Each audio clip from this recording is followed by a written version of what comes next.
The context of lesson 3 is putting together the low, this low business here and this high business here so that you're doing this pattern here. Now, in my opinion, it's easiest to just start with one step at a time. So let's first start with the footwork. We'll start with clockwise. So I'm gonna face this way so that you are looking at back view. This is what the first half will look like on the bottom. This is what the second half will look like on the top. The bottom portion is leveraging this waist high transition. The top portion is leveraging the head high transition. But let's talk about the feet first. If you look to your right and you put your right foot forward facing that way, and then you put your left foot so that it faces the camera or the screen, you would, if you look down, it'd be like an upside down T, roughly, with your feet. And then what you're gonna do as you do the movement is you're gonna pivot to the other side and it will be an upside down T facing the other way. And we're just using this T stance to go back and forth. This is the basis of many things that I teach. So the footwork is super important. So let's do the hand gesture for the low part of the movement. So if you grab your balls in your T stance, what I want you to imagine is, I think we talked about the hoop skirt thing.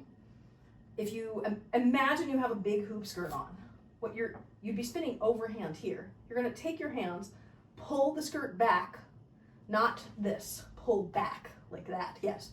Pull back, pivot, and then when you get to this side, imagine you have dirt in your hands and you're gonna toss the dirt, so you'll come out underhand on this side, right? So if we try that with the poi, if you're overhand here, and then you pull your hands back behind your butt, pull the skirt back, pivot, turn, and come out, toss the dirt.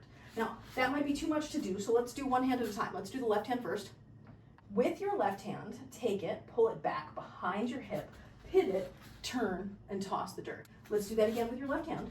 Your overhand here. You pull your hand back behind your hip, pivot, turn, toss the dirt. That was roughly it, but what you did on that one was your hand went really wide like this. You want to remember the palm back thing. Super critical to having that be tight. Now let's try it with the right hand. Your overhand with the right hand facing the right, and go palm down, pull the skirt back behind your butt, pivot, turn, and toss the dirt out and underhand. Let's try it with both hands. So if you start, let's just not spin them the first time. They're both here like this. I want you to try this where you imagine pulling the skirt back, pivot, and tossing the dirt.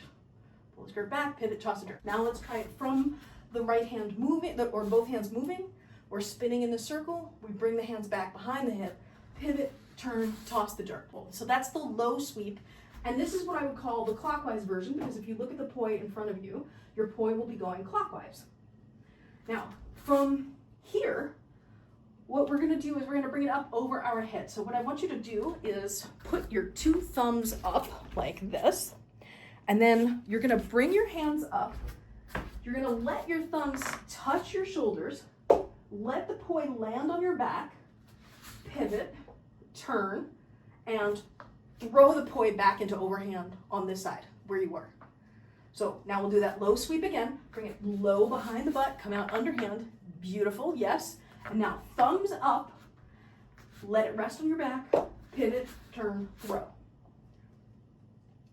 Okay, now low sweep behind the butt, come out underhand on the left.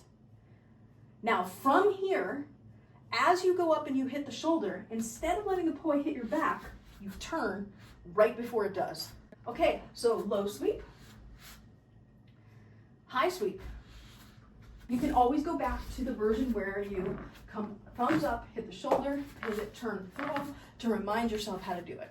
Hands low and tight, so you're going really high with your hands, like way up here. Try and, I really want you to imagine you're actually hitting your shoulder with your thumb when you're coming over the top. Try doing a little exhale at the point where you pivot, and really let the hand come back behind your butt. Like give it that space. It seems counterintuitive, but you're doing a loop behind your ass. Next bit of coaching I would give that's subtle on this is another way to look at this. The skirt metaphor works for some people, doesn't work for everybody. Another way to think about this is if you go back to the poi being still here on your right side, I want you to imagine that you're clawing. Have you ever gardened? So, you know, like those little hand hoes that you can get? I want you to imagine your hand is one of those, your hands are those hoes, and you're pulling your hands back like this, right? So we can actually do this in slow-mo, where we pull the hand behind the ass, pivot, turn, and come out underhand. And that's when you toss the dirt. So there is this motion back here where you pull the hand behind the ass, where you're clawing behind the butt, where it does that loop. But it's sort of like a trust fall, because it seems like, wait, what is actually going on here? I don't understand it.